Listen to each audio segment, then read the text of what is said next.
जय हिंद सभी साथियों को प्यार भरा नमस्कार। आज अपनो जो टॉपिक है वो राजस्थान की सभ्यता। गुरुजी भूगोल करता करता सभ्यता, बिल्कुल देखो भूगोल का लगभग टॉपिक सारा कंप्लीट हो चुके हैं। अब आप राजस्थान को इतिहास शुरू कर दियो और राजस्थान के इतिहास में पहला टॉपिक है राजस्थान की प्राचीन सभ्यता। राजस्थान के इतिहास को भी आप ये टॉपिक पढ़ो बढ़िया और अच्छी तरह से करो। इसके प्रश्न सारे लगभग प्रश्न आ जाएंगे, टेंशन मत लेना, वो स्क्रीनशॉट डाल दूंगा तो आपको पता लग ही जाता है बाद में। और आज भी यहाँ बताऊं तो 7 फरवरी थारो दिन। आज तारो तो कि अभी विद्यार्थियों का कोई दिन नहीं होता ना, 7-8 फरवरी कोई नहीं होते। चलो अभी के लिए एक शायरी हो जाए छोटी सी, फिर क्लास शुरू करा आप। कि टूटा हुआ फूल खुशबू दे जाता है, बीता हुआ पल यादें दे जाता है, हर शख्स का अपना अंदाज होता है, कोई जिंदगी में प्यार तो कोई प्यार में जिंदगी दे जाता है। तो आप शुरू करा। पहला प्रश्न है, पत्थर के बने मकान कहाँ मिलते हैं? राजस्थान की सभ्यता में पहला प्रश्न, पत्थर के बने मकान कहाँ मिले हैं? तो ऑप्शन है कालीबंगा, गिलुंड, बागोर, गणेश्वर। देखो यहां पर जो मकान मिले हैं वो कच्ची ईंटों के मिले हैं। किसके मिले हैं? कच्ची ईंटों के। कच्ची ईंटों का मतलब इसे कहते थे गरीब की बस्ती। गरीब की बस्ती जिसे तुम बोलते हो दीनहीन बस्ती। दीनहीन बस्ती किसे कहते हैं? इसी कालीबंगा को कहा जाता है। कालीबंगा सिंधी भाषा का शब्द है। किस भाषा का शब्द है? सिंधी भाषा का शब्द है कालीबंगा, याद रखना। ठीक है गुरुजी। तो कालीबंगा है कहाँ? हनुमानगढ़ में। गिलुंड कहाँ है? राजसमंद में, बनास नदी के किनारे। बागोर भीलवाड़ा में। किस नदी के किनारे है मेरे दोस्त? कोठारी नदी। और गणेश्वर कांतली नदी किनारे है। किस राज्य में, किस जिले में है? सीकर में। तो इसका राइट उत्तर होगा। देखो पत्थर के मकान और पत्थर के जो बांध मिले हैं वो कहां मिले हैं? गणेश्वर में। क्योंकि गणेश्वर में अधिक मात्रा में क्या मिला है? तांबा। अब तांबा उनके पास होगा क्योंकि तांबा बताई जाएगी राजस्थान क्यों नहीं दुनिया की पूरी प्राचीन धातु है, तो इसलिए ये प्राचीन सभ्यता होगी। तो इन लोगों को पता नहीं था कि ईंट कैसे बनती है, तो सीधा पत्थर मिले हो तो पत्थर से दियो। तो पत्थर के मकान, पत्थर के बांध वगैरह जो मिले हैं वो किस सभ्यता के अंदर मिले हैं? गणेश्वर। गणेश्वर की खोज, और याद रखना खोज किसने की? दयाराम साहनी ने। किसने की? दयाराम साहनी ने। कालीबंगा की खोज कितने स्तर पे हुई थी? तो इसका राइट उत्तर होगा 5। कालीबंगा की खोज की किसने? 1900 देखो 52-53 याद रखना। तुम 51-52 में मिलता है, 52-53 में याद रखना। ए घोष किसने की थी? ए घोष। ए घोष क्या याद रखना? अमलानंद घोष। अमलानंद घोष। ए घोष का मतलब क्या होता है? अमलानंद घोष। तो उसने क्या की थी? कालीबंगा की खोज। तो इसका राइट उत्तर हो जाएगा कितने स्तर पे हुई? 5 स्तर पे। गुरुजी कालीबंगा का उत्खनन करने वाले लोग कौन कौन थे? बीबी लाल, बीके थापर, डी खर्रे और एक श्रीवास्तव था, एक व्यास था, जयंत श्रीवास्तव और एक और था। अब वो एक्चुअल नाम याद नहीं आ रहा। तो इतने लोगों ने इसकी क्या की थी और इतने लोगों ने इसका उत्खनन किया था। किस सभ्यता का? कालीबंगा। इसके बाद नेक्स्ट प्रश्न जो है वो स्क्रीन पे आ रहा है। स्क्रीन पे आते ही इस प्रश्न को उड़ा देना, बिल्कुल उड़ा देंगे गुरुजी। तो देखो भाई अगला प्रश्न क्या है? अगला प्रश्न ये है कि कालीबंगा को सिंधु घाटी की तीसरी राजधानी किसने बताया था? सिंधु घाटी की तीसरी राजधानी किसने बताया? ऑप्शन ए में लिखा हुआ है स्टुअर्ट पिगट। ऑप्शन बी में लिखा हुआ है दशरथ शर्मा। ऑप्शन सी में लिखा हुआ है AC व्यास। ऑप्शन डी में लिखा है राखलदास बनर्जी।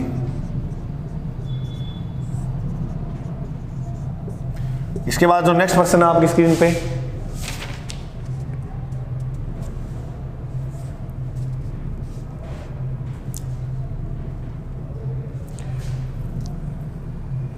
धूलकोट किस सभ्यता को कहते थे? धूलकोट के नाम से कौन सी सभ्यता जानी जाती थी? बता भाई। ऑप्शन ए गणेश्वर, कौन सी? Ganeshwar. Option B Ahar, option C Kalibangan, option D Ganeshwar.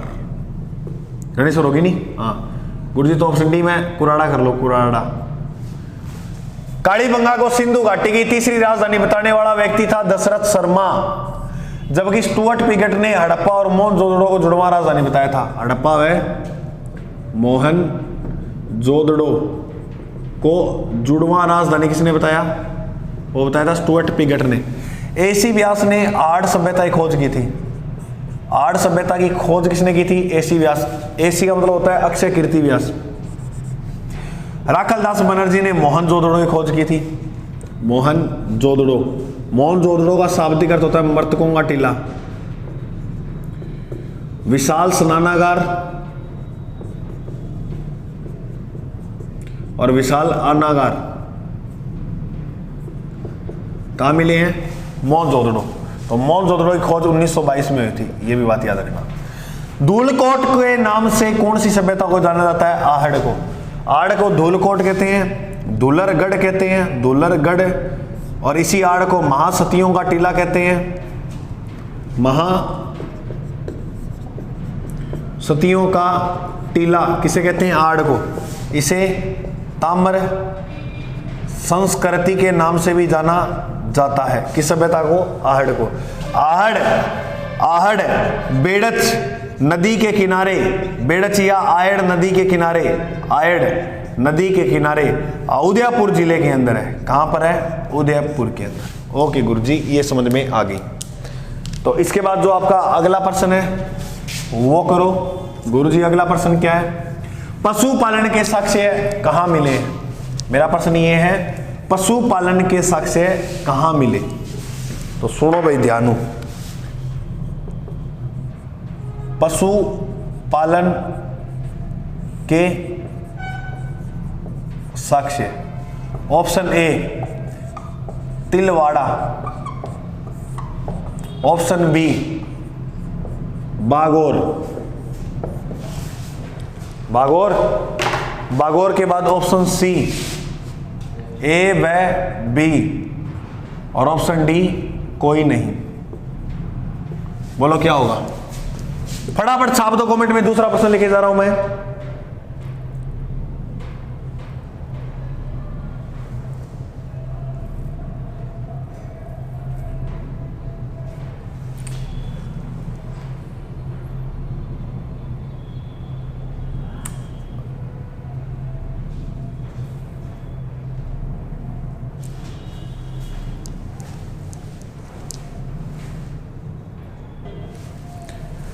ठीक है, तो दोस्तों अगला जो प्रश्न है अपनी स्क्रीन पे वो है मध्यमिका। मध्यमिका नगरी सभ्यता किस जिले में है? Option A Bhilwara, option B Nagaur, option C Bharatpur, option D Chittorgarh. कर दे भाई मेरा भाई फटाफट। पशुपालन के साक्ष्य तिलवाड़ा में मिलते हैं, बागौर में मिलते हैं, लेकिन प्राचीन बागौर में मिलते हैं, ये भी सही है, लेकिन इसमें सीधा पूछा तिलवाड़ा में मिलते हैं क्या? हाँ, इसने इतने पूछा पशुपालन के साक्ष्य है, तो इसका राइट उत्तर होगा ए व बी, ये होगा। ठीक है, बागौर में पशुपालन के साक्ष्य तो मिले ही मिले हैं सर्वप्रथम। किसके? पशुपालन के। बागौर कोठारी नदी किनारे है, यहां पर बोतल की आकृति के बर्तन मिले हैं। बोतल आकृति के क्या मिले हैं मेरे दोस्त? बर्तन। पशुपालन के साक्ष्य बोतल आकृति के बर्तन कहां मिले? बागौर में। माध्यमिका या नगरी सभ्यता जो है वो किस जिले में है? तो वो है चित्तौड़गढ़ में। कहां पर है? चित्तौड़गढ़ में। यह सीवी जनपद की राजधानी हुआ करता था। सीवी जनपद की इसीलिए। भीलवाड़ा के अंदर और कौन कौन सी सभ्यताएं हैं? ओजियाना, उसके साथ याद रखना जहाजपुर, ओजियाना, जहाजपुर, और एक है बागोर, जो ऊपर मैंने पढ़ा दिया आपको। ठीक है, उसके बाद नागौर। नागौर के अंदर जो एक सभ्यता उसका नाम है कुराड़ा। कुराड़ा सभ्यता कहाँ है? नागौर में। भरतपुर के जो अंदर सभ्यता है वो है ब्याना, नोहे, दर, और इस दर के अंदर पक्षी चित्रित ईंट मिली है। पक्षी चित्रित ईंट। ठीक है, तो इसका जो राइट उत्तर होगा वो चित्तौड़गढ़ है।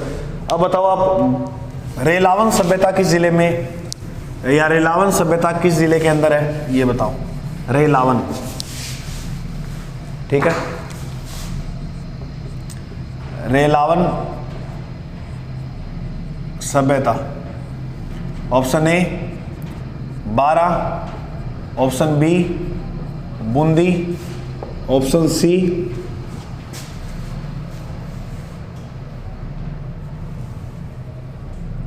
Sikar, option D Jhunjhunu. उसके बाद अगला जो प्रश्न है वो आप कर दो।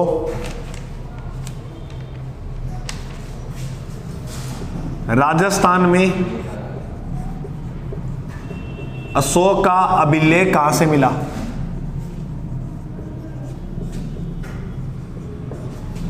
Option A Bagor, option B Kalibanga, option C Kotda, option D Jodhpura. देखो, जोधपुरा जो सभ्यता है वो जयपुर के अंदर है। कहां पर है? जयपुर में।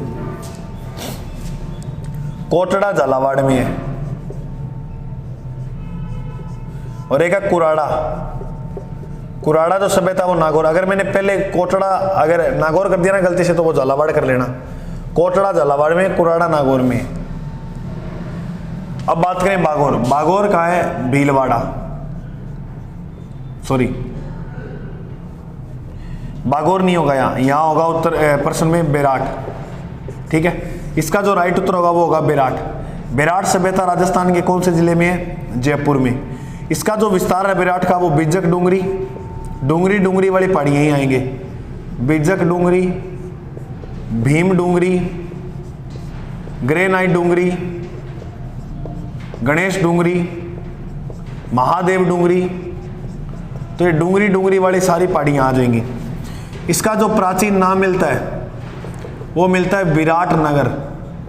विराट नगर, विराट नगर जो था वो विराट राजा द्वारा बसाया गया था, और यह मत्स्य जनपद की राजधानी हुआ करता था। क्या हुआ करता था? मत्स्य जनपद की राजधानी। यहाँ पर जो अशोक का अभिलेख मिला है उस अभिलेख का नाम है भाबरू। जो शिलालेख मिला उसका नाम क्या है? भाबरू। भाबरू की जो खोज है वो मिस्टर बर्ट ने की थी। किसने की? मिस्टर बर्ट ने। कब की गुरुजी? 1837 में। 1837 में मिस्टर बर्ट ने भाबरू शिलालेख खोजा। वर्तमान में ये कोलकाता संग्रहालय में लिखा हुआ है।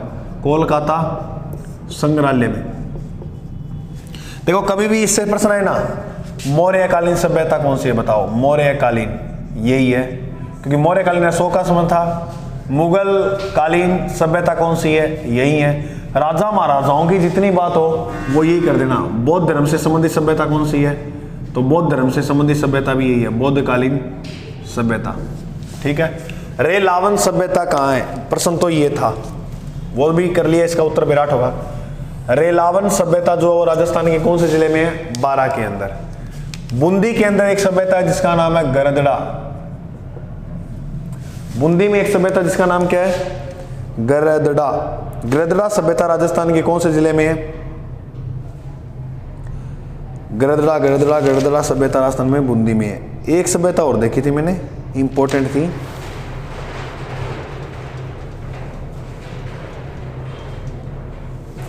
ठीक है,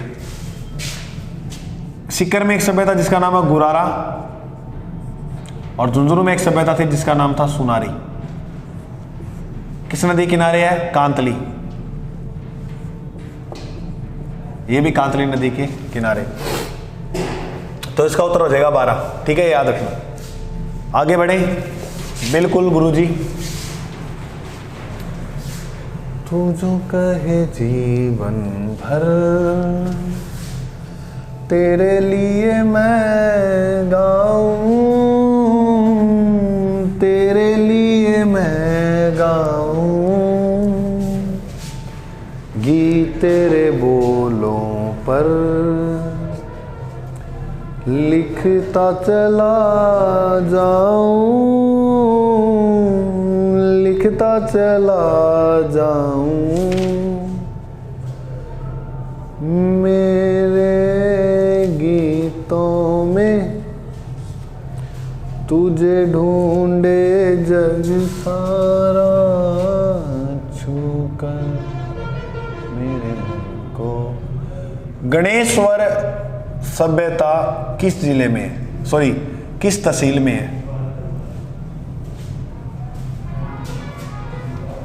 option A Rewasa, option B Neem Ka Thana, option C Khandela, option D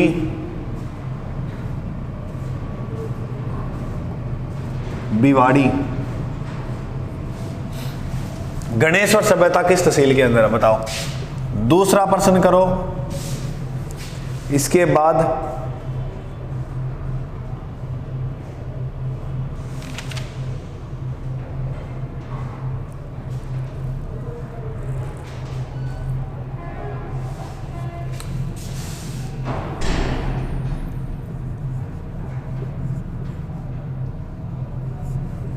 अज्ञातपुर किस जिले में है सभ्यता? Option A Ajmer, option B Jaipur,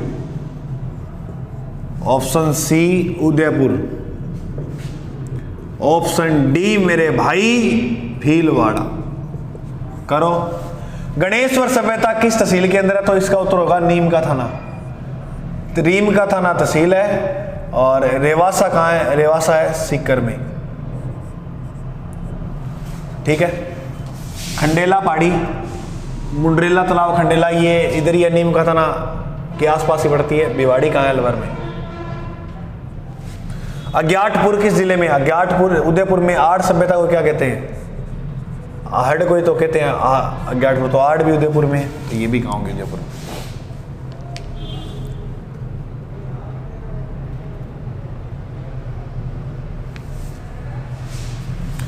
ठीक है।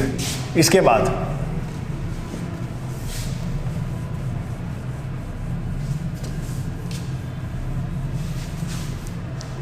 आप मेरे को प्रश्न ये बताओ कि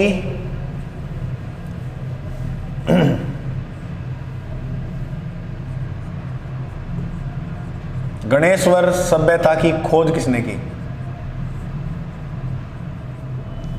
option A R C. Agrawal, option B Dayaram Sahni, option सी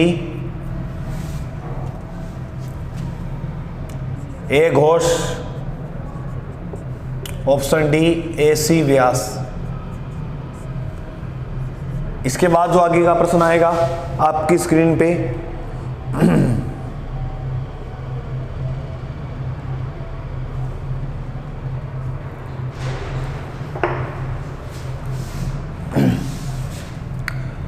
सोलह सिक्के यूनानी राजा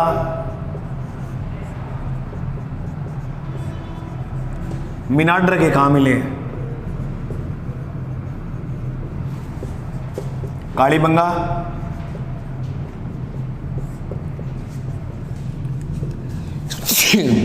सॉरी दोस्तों, बेराट, आहड़, उसके बाद लिखना रेड। गणेश्वर सभ्यता की खोज किसने की थी? क्या आरसी अग्रवाल ने की थी, या दयाराम साहनी ने की थी, या अमलानंद घोष ने किया, अक्षय कीर्ति व्यास? देखो, अक्षय कीर्ति व्यास ने जो सभ्यता खोजी थी उसका नाम था आहड़। ए घोष ने जो सभ्यता खोजी थी उसका नाम था कालीबंगा। ठीक है। दयाराम साहनी ने जो खोज की थी वो की थी बेराट सभ्यता की। और इसकी खोज किसने की थी? गणेश्वर की इसने। एक सभ्यता, एक प्रश्न और बताओ, सोनथी सभ्यता कहाँ है? सोनथी कहाँ है? Option A Jaisalmer, option B Bikaner. इन दोनों में से एक बता देना। 16 सिक्के यूनानी राजा के जो मिले हैं वो मिले हैं बेराट के अंदर। बेराट में यूनानी राजाओं की काफी मुद्राएं मिली है, तो बेराट के अंदर 16 सिक्के मिले। बेराट में राम सिंह के टाइम एक स्वर्ण मजूसा मिला था। बताते हैं वहां भगवान बुद्ध की अस्थियां थी। भगवान बुद्ध, तो भगवान बुद्ध का संबंध भी कहां से था? बेराट से। रेड में लोहे के विशाल भंडार मिले, लोहे के विशाल भंडार, तो इसीलिए रेड को कहते हैं प्राचीन भारत का टाटा नगर। प्राचीन भारत का टाटा नगर। रेड ढील नदी के किनारे। किस नदी के किनारे? ढील। सोथी कहाँ है? सोथी है बीकानेर में। ठीक है। जैसलमेर के अंदर कौन कौन सी है? सोनू, ओला सभ्यता जैसलमेर में, सोनू जैसलमेर में, पोरवार, ये सारी यहाँ हैं। सोनू में चूहे के दांत के अवशेष मिले। ओला के अंदर पाषाण कालीन कुल्हाड़ी मिली है। पाषाण कालीन कुल्हाड़ी कहाँ मिली है? ओला के अंदर। तो उसके बाद याद रखना अपना बीकानेर में कौन कौन सी है? सोनथी, पोकरण,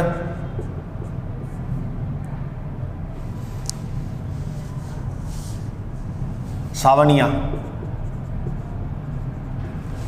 पोकरण, सावनिया और सोनथी, ये तीनों सभ्यता कहाँ है? बीकानेर के अंदर। ओके गुरुजी, समझ में आ गया। ला भाई 2 प्रश्न हो रहेगा, फटाफट कर दो। बस मेन हो गए इसके लगभग इस सभ्यता के। जो प्रश्न बनने थे वो सारे मैंने करवा दिए, मेन बातों करके। स्त्री के पांव की मृण मूर्तियां कहां मिली हैं?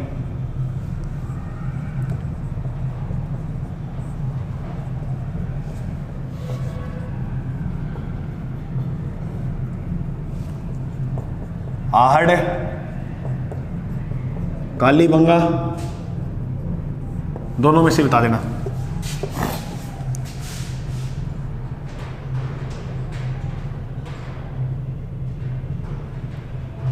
ठीक है।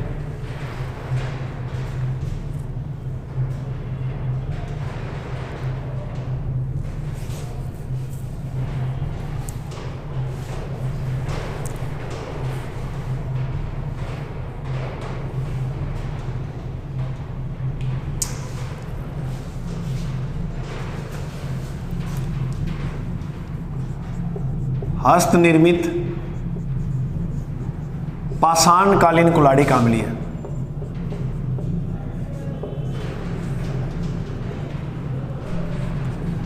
Option A गुरारा,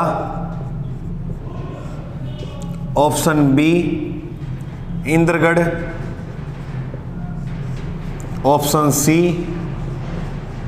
Mahendragarh. करो, 3 से बता दो। स्त्री के पांव की मृण मूर्तियां मिली है आड़ से। आड़ के लोग जो थे वो ग्रामीण थे, तो ये ग्रामीण सभ्यता थी। कैसी सभ्यता थी? ग्रामीण। बाकी सारी सभ्यता जो होगी वो नगरीय सभ्यता होगी। कैसी होगी? नगरीय। कांस्य युगीन सभ्यता भी ये थी। कांस्य युगीन सभ्यता कौन सी थी? कालीबंगा। शाब्दिक अर्थ होता है काले रंग की चूड़ियां, इसके कारण इसका नाम पड़ा है कालीबंगा। माही माही माही मैनू बंगा पुआ दे, काले रंग की चूड़ियां। याद रखियो, भूलियो ना, प्रश्न है। स्त्री के पांव की मृण मूर्तियां मिली है। और यहां पर संयुक्त परिवार प्रथा भी देखने को मिलती है, क्योंकि एक चूल्हे पे एक मानव हथेली के छाप के निशान भी मिले हैं। हस्त निर्मित पाषाण कालीन कुल्हाड़ी जो मिली है वो मिली है इंद्रगढ़। कहां पर? जयपुर में। गुरारा सीकर में है, महेंद्रगढ़ भी जयपुर में है। ठीक है, आज के लिए इतना बहुत है और हमारी शुभकामनाएं आप पढ़ते रहो इसी तरह, और मिलते हैं अपने अगले भाग में। आज के लिए जय हिंद।